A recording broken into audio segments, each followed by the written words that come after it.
बिस्मिल्लाहिर्रहमानिर्रहीम। अस्सलाम वालेकुम नाज़रीन, आप यूट्यूब चैनल देख रहे हैं। मैं इमरान खान हूँ। भक्कर में इमरान खान साहब ने जलसा किया है और गालिबन वो लिया में जलसा करने के लिए भी जाएंगे। जब मैं ये वीडियो रिकॉर्ड कर रहा हूँ तो भक्कर का जलसा मैं देख चुका हूँ और कमाल जलसा था। इतनी बड़ी तादाद में लोग, यानी जो ड्रोन शॉट आया उसका, उसमें तो ऐसा लगता है कि खलकत खुदा जो है वो सारी इकट्ठी होकर वहां पे आ गई और बहुत बड़ा और बहुत तगड़ा जलसा था। ऐसा दिखाई देता है कि पाकिस्तान तहरीक इंसाफ इस पूरे इलेक्शन को वन साइडेड कर चुकी है। मरियम नवाज साहिबा गलियों में मोहल्लों में जलसे कर रही हैं और इमरान खान साहब खुले मैदानों में बहुत बड़े बड़े इलाकों में जलसे कर रहे हैं। तो इन जलसों में जमीन आसमान का फर्क है। यानी एक तरफ अवाम का जम्मे गफीर है और हमने इस तरह से अवाम को कभी निकलते हुए ज़िमनी इंतखाबात में इससे पहले नहीं देखा।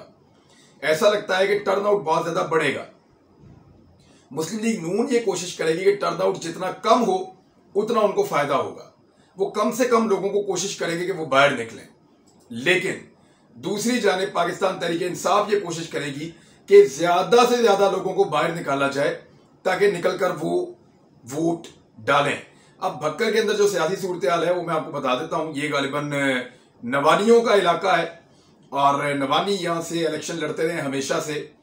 और इस वक्त जो वहां पे सईद अकबर नवानी थे वो पहले आजाद उम्मीदवार की हैसियत से जीते थे। वो कुछ 8 मरतबा रुकन असम्बली मुंतखब हो चुके हैं और इन्होंने बाद में पाकिस्तान तहरीक इंसाफ ज्वाइन कर ली थी। नून लीग के इरफानुल्लाह खान न्याजी जो है वो नून लीग के उम्मीदवार थे जो इंतखाब 15,000 वोटों से हार गए थे।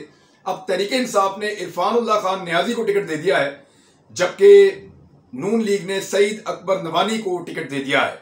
सईद अकबर नवानी 1985 से सियासत में है और 8 मरतबा रुकन असम्बली रह चुके हैं।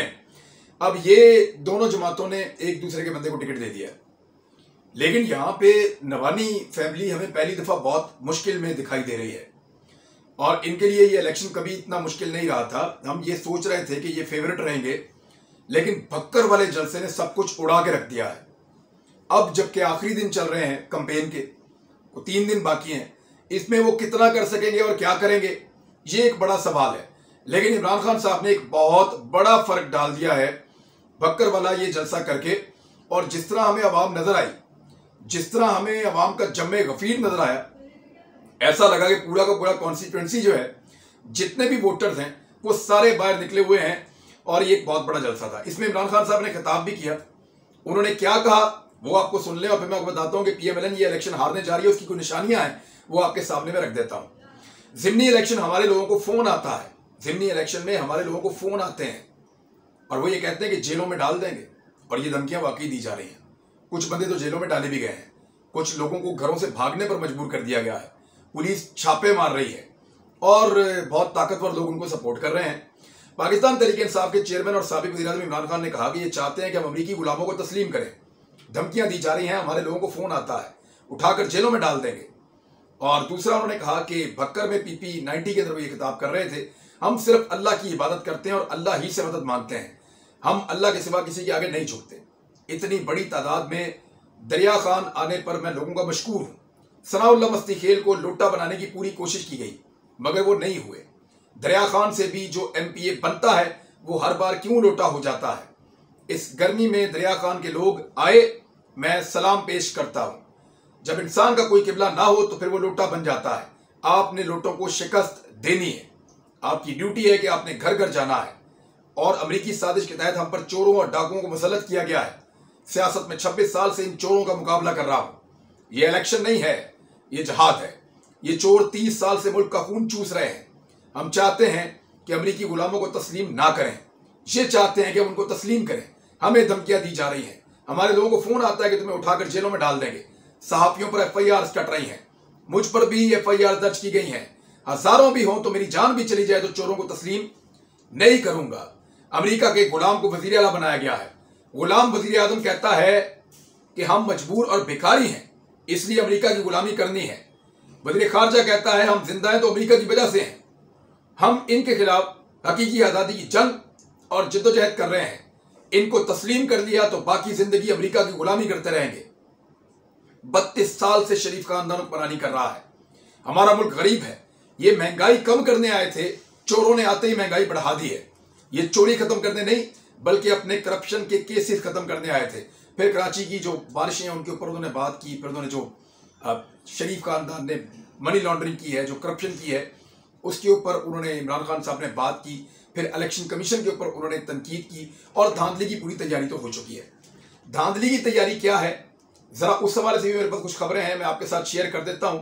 लेकिन उससे पहले हुकूमत को सांस चढ़ गया है। हुकूमत को पता चल गया है कि पाकिस्तान तहरीक इंसाफ जितना बड़ा जलसा इमरान खान साहब ने बक्कर में कर दिया है, जितना बड़ा उन्होंने मुजफ्फरगढ़ में कर दिया है और जितना बड़ा जलसा उन्होंने कर दिया है लोधरा में, इन 3 जलसों ने उखाड़ दिया है PMLN को। और उनके लिए बहुत मुश्किल हो गया कि वो अपने लुटों को कैसे जिताएं। उन्हें लग रहा था कि जनूबी पंजाब में धांधली करके वो सीटें हम निकाल लेंगे, शहरी इलाकों के अंदर हमें धांधली करने का मौका कम निकलेगा तो चलो यहां पे कम सीटें निकल जाएंगी, जनूबी पंजाब में दूर दराज इलाकों में धांधलियां करेंगे। अब ना लिया साथ दे रहा है, ना भक्कर साथ दे रहा है, ना झंग साथ दे रहा है, ना फैसलाबाद साथ दे रहा है, ना उनका साथ दे रहा है मुजफ्फरगढ़, और ना उनको लोधरा में कुछ मिल रहा है।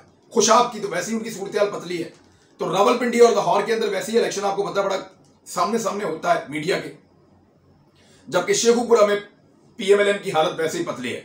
साहिवाल की एक सीट और लाहौर की एक सीट जो है वहां पे PMLN मुझे कुछ बेहतर नजर आती है कि वहां पे मुकाबला कर सकते हैं, अगर तो फ्री एंड फेयर छोड़ दिया जाए। यानी एक तरफ पूरा का पूरा निजाम है, सारी पॉलिटिकल पार्टीज हैं, ब्यूरोक्रेसी है, ताकतवर हल्के हैं, सारा का सारा पाकिस्तान का निजाम एक तरफ खड़ा है और एक तरफ पाकिस्तान के अवाम खड़े हैं। और फैसला होना है 17 जुलाई को। अवाम किस तरीके से अपना हक लेंगे, इसके लिए इमरान खान साहब ने एक पैगाम भी जारी किया है नौजवानों के नाम। उन्होंने पैगाम में कहा कि कहना चाहता हूं नौजवानों को कि 17 जुलाई को 20 हल्कों में ज़िमनी इंतखाब हकीकी आज़ादी के लिए जहाद है। मुल्क पर बैरूनी साजिश के तहत चोरों को मुसल्लत किया गया है।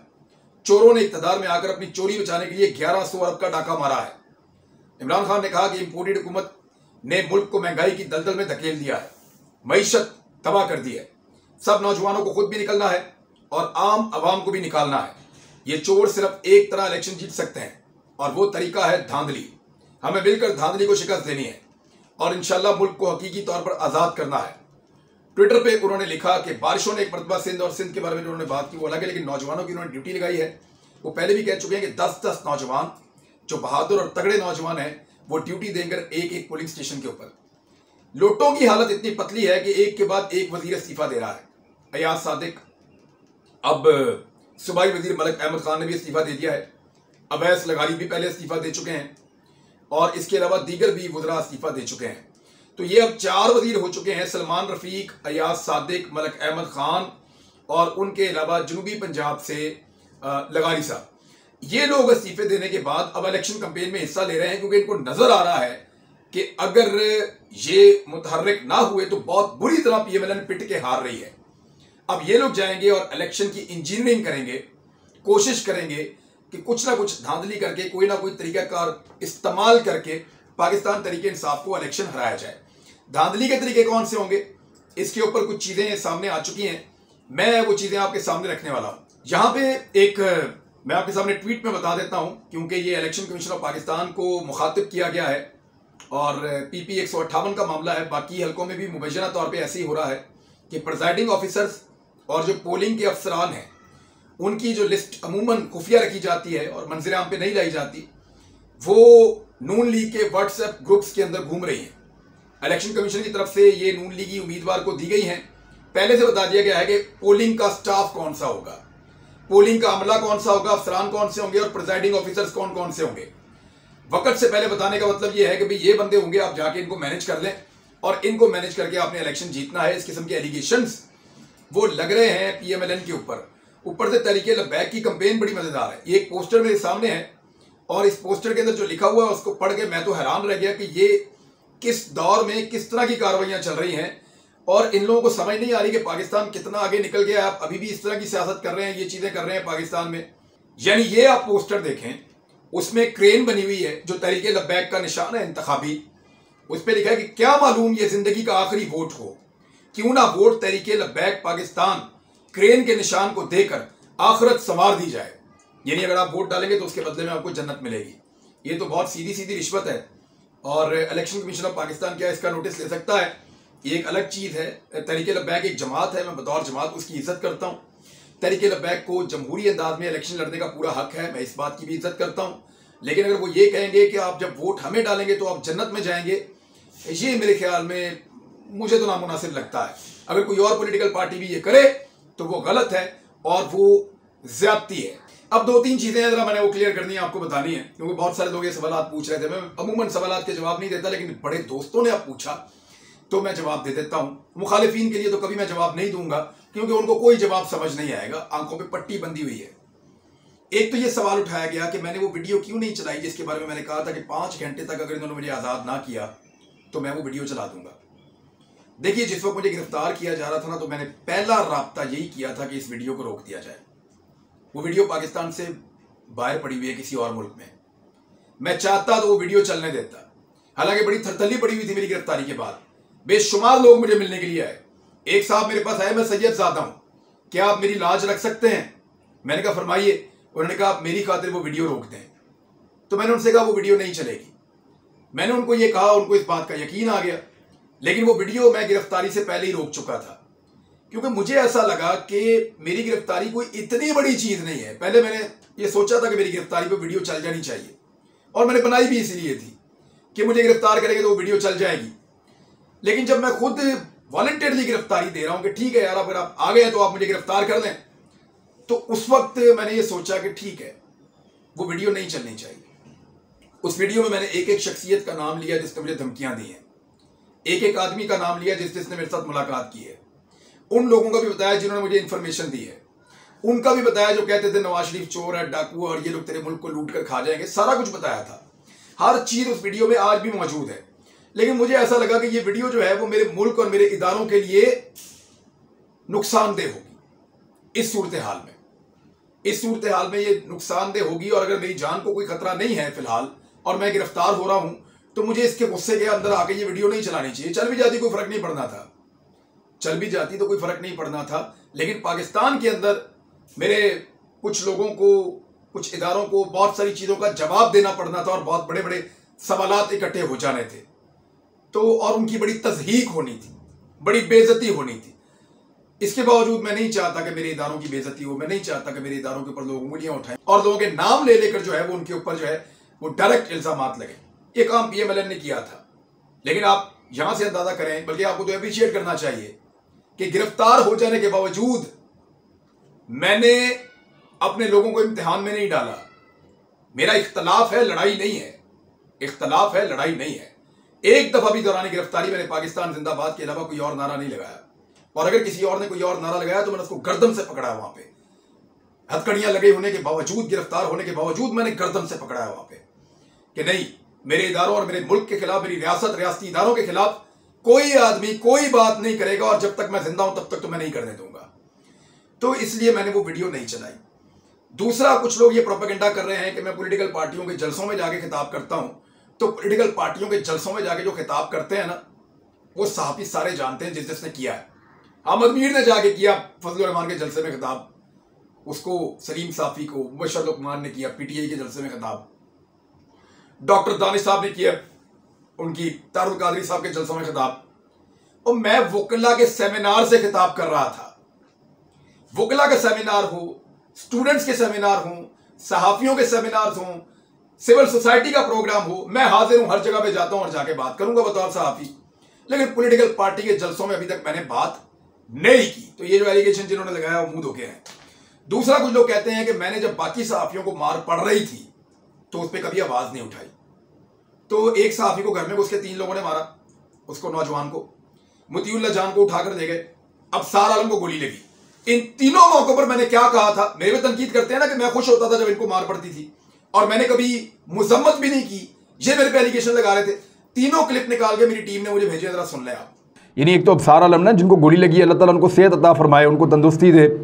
बड़ा अनफॉर्चुनेट है, सहाफ़ियों के ऊपर ऐसे अटैक होना ये बड़ी ज़्यादती है और ये बड़ा जुल्म है। इसकी जितनी मजम्मत की जाए वो कम है। अहमद मीर को भी गोलियां लगी थी, और भी सहाफ़ियों के ऊपर अटैक होते हैं। तो ये नहीं होना चाहिए। जो बात है उसका ज़बान से जवाब दिया जाए, और यहाँ आर्गूमेंट होना चाहिए। तशद्दुद का कोई रास्ता नहीं होना चाहिए पाकिस्तान में, और ये कोई रास्ता होता भी नहीं है, और तशद्दुद कोई ऑप्शन भी नहीं होता। हुकूमत को जो है वो कहा है कि वो इसका जवाब उनको देना पड़ेगा और बाजियाब करवाना पड़ेगा।